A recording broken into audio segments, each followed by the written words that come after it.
Hello. The information presented here related to the Optima Lake Project Disposition Study currently being conducted by the U.S. Army Corps of Engineers, Tulsa District, was presented during a public information or scoping meeting on October 5th, 2022 from 5 to 8 p.m. at the Texas County Activity Center in Guymon, Oklahoma. So, what exactly is a disposition study? Disposition studies are authorized under Section 216 of the Flood Control Act of 1970, entitled The Review of Completed Projects. A disposition study gives the U.S. Army Corps of Engineers the authority to evaluate if a water resources development project is still serving its authorized purposes and if the associated real property and government-owned improvements should undergo disposal. Disposal is defined as any authorized method of permanently divesting the Department of the Army of control of its responsibility for real estate. The determination of a federal interest is based on an evaluation and comparison of the benefits, costs, and impacts, either positive or negative, of continued operations, maintenance, repair, replacement, and rehabilitation, or the lack thereof, on the one hand, and deauthorization and disposal of the associated government-owned assets on the other. So, what makes Optima Lake a candidate for disposition? Optima's authorized project purposes include flood control, water supply, recreation, and fish and wildlife. As the lake has never filled to reach its anticipated or designed conservation pool, no water supply benefits have been possible.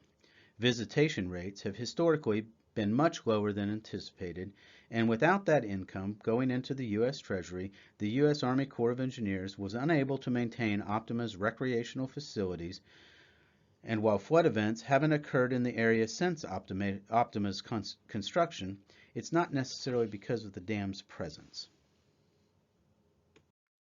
Looking deeper into Optima Lake's authorized project purposes, the flood control objective appears to have been met fully as no downstream flooding has occurred post-construction. However, given the fact that the lake has never fully filled and the conservation pool has never been fully realized, there have been no flooding concerns that have arisen downstream, as there have been no water releases or no sustainable municipal and industrial water supply yields provided due to the lack of a conservation pool. With regard to fish and wildlife, Optima Lake facilitates conservation through the Optima National Wildlife Refuge, managed by the U.S. Fish and Wildlife Service, and a state game management area managed by the Oklahoma Department of Wildlife Conservation. Originally, 4,550 acres of Optima fee lands, those lands that are owned outright by the United States government and managed by the U.S. Army Corps of Engineers, were planned to be leased to the U.S. Fish and Wildlife Service, and 3,355 acres of fee lands were planned to be leased to the Oklahoma Department of Wildlife Conservation, all for the purposes of wildlife management. Presently, about 4,333 acres of land are leased to the U.S. Fish and Wildlife Service, and 8,062 acres of land are leased to the Oklahoma Department of Wildlife Conservation. There also exists a waterfowl wetland west of the dam that serves as a stopover for bird species traveling along the Central Flyway corridor of the United States. Corps of Engineers land at Optima Lake also serves as habitat for various other species, including turkey, deer, pheasant, quail, rabbit, coyote, bobcats, and other migratory birds and waterfowl species. Optima is also home to several non-game species, including the black-tailed prairie dog and the bald eagle. With regard to fisheries conservation, Optima Lake does not meet this purpose, as the lake never filled and therefore there has been no suitable aquatic habitat that has developed for these species. As a result of a lack of visitation, recreation facilities such as benches, restrooms, and fishing docks have been removed, and typical contractual services such as mowing, refuse collection, and cleaning are no longer supported. Due to the lack of a lake surface area, no traditional water-based recreation has developed, and such as boating or fishing, that is generally typical of USACE lakes in other parts of the state. hunting, bird watching, and primitive camping are available through the U.S. Fish and Wildlife Service and the Oklahoma Department of Wildlife Conservation. However, the Corps does not provide any recreational amenities such as these opportunities.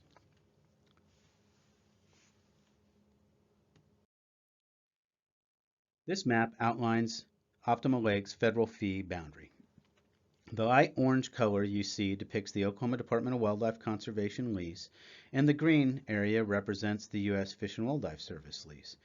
Gray areas represent what property is still operated and managed by the U.S. Army Corps of Engineers and includes the dam, the outlet works, and the spillway, and a small area with some formerly used sewage lagoons.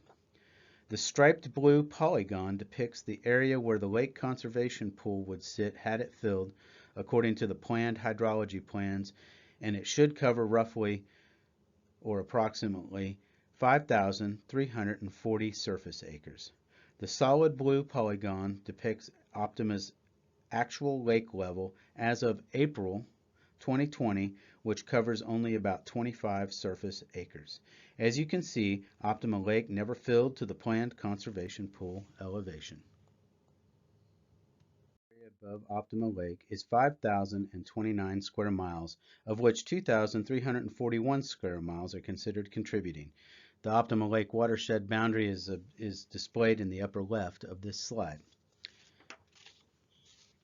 Looking at the average annual precipitation for Oklahoma in the Panhandle from 1895 to 2021 in the upper right of the slide, you can see that the long-term average annual precipitation for the Oklahoma Panhandle is 19.67 inches. There has not been a significant change in rainfall since the reservoir was constructed, and the average since construction still is around 19 inches per year. Design hydrology for Optima was based on flows from Guyman and Hardesty gauges upstream of the reservoir from a period of June 1939 to September 1961. Beginning in the early 70s, flows in the Beaver River started to decline, and by the late 1970s, flows had significantly dropped.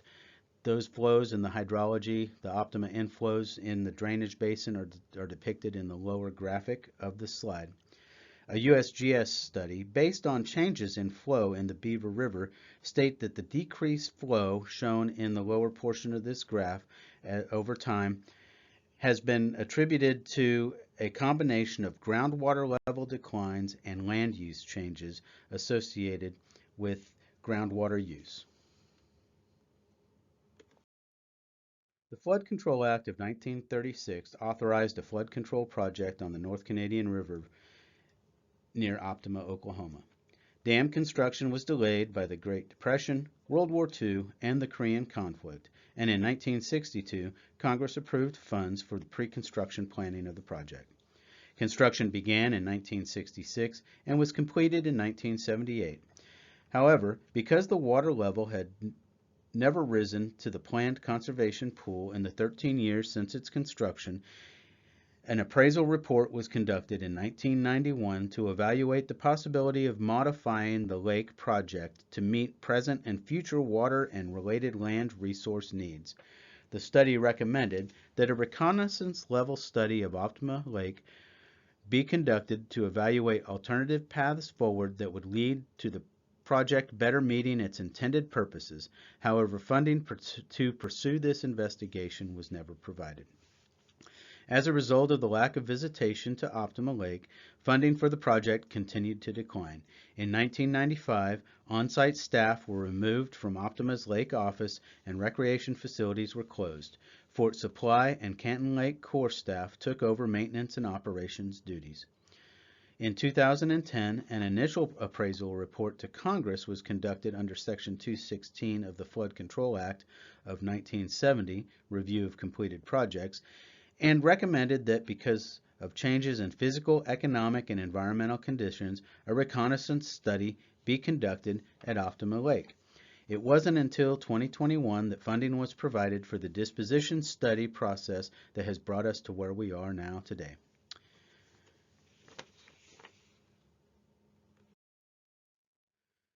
flood risk management was needed in the North Canadian River watershed after severe flooding occurred during the 1920s through the 1940s.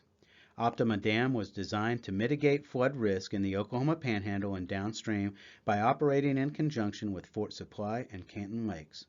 The project area includes 13,247 acres of fee-owned federal property as well as 480 acres of flowage easement. The dam is located at River Mile 623.2 on the North Canadian River and includes a 15,200-foot long earthen embankment that stands 120 feet above the stream bed and an uncontrolled spillway with a capacity of 359,000 cubic feet per second at maximum pool capacity. Discharge is controlled by two 5.67 by 16.5 feet hoist-operated service gates and one 36-inch low-flow bypass. Mitigation for the impacts to wildlife during and after dam construction included leasing land to the U.S. Fish and Wildlife Service and the Oklahoma Department of Wildlife Conservation for fish and wildlife management and conservation purposes.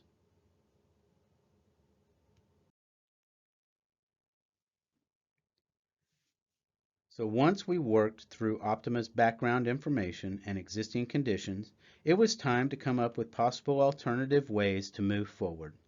The following are alternatives that the PDT, the Project Delivery Team at the Corps of Engineers, have come up with so far to evaluate as options for the future. Alternative 1, no action. Alternative 1 sees operations continue as is at Optima Lake. We would continue with existing and future operations, maintenance, repair, rehabilitation, and replacement, shortened to OMRR&R, of the existing project, including consideration of its current status and any changes in status over the 50-year period of analysis. Alternative 2 would evaluate deauthorizing the project and disposing of the associated real property and improvements in accordance with the appropriately identified authority. This alternative includes consideration of potential future uses of real property and improvements, such as actions needed to prepare the land and improvements associated with the project for disposal. Alternative 3 includes disposal of real property that is not associated with the dam structure. The dam structure would remain under USACE control and would be used as a dry flood control reservoir. This would require upstream flowage easements on the real property that would be disposed of. Alternative 4 seeks to transfer all real property to another federal or state entity or agency to maintain operations as a flood control project. This alternative would also require upstream flowage easements.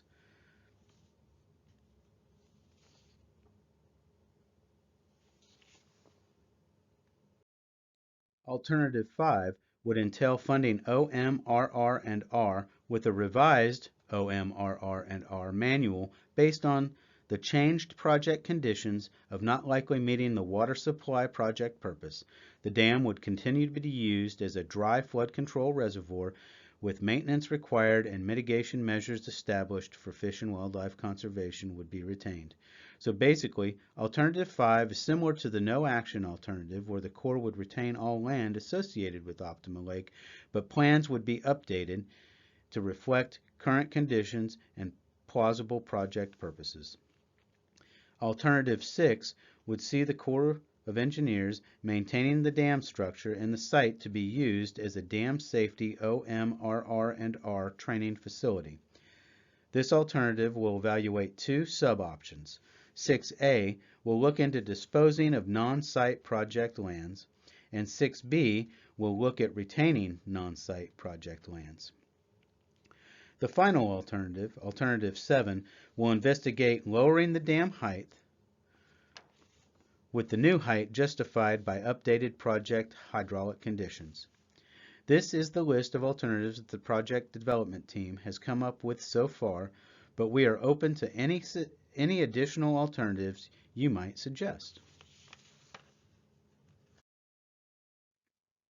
As we go through the disposition study and process, The project delivery team will uphold any and all federal, state, and local laws, including environmental laws and the policies associated with those laws.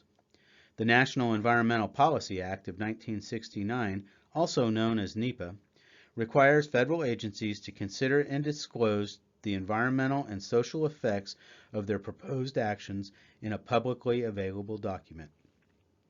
If significant effects are anticipated with implementation of the preferred alternative recommended at the end of the study process, an environmental impact statement is prepared, and the decision is documented in a record of decision. If no significant effects are anticipated, an environmental assessment and finding of no significant impact are prepared.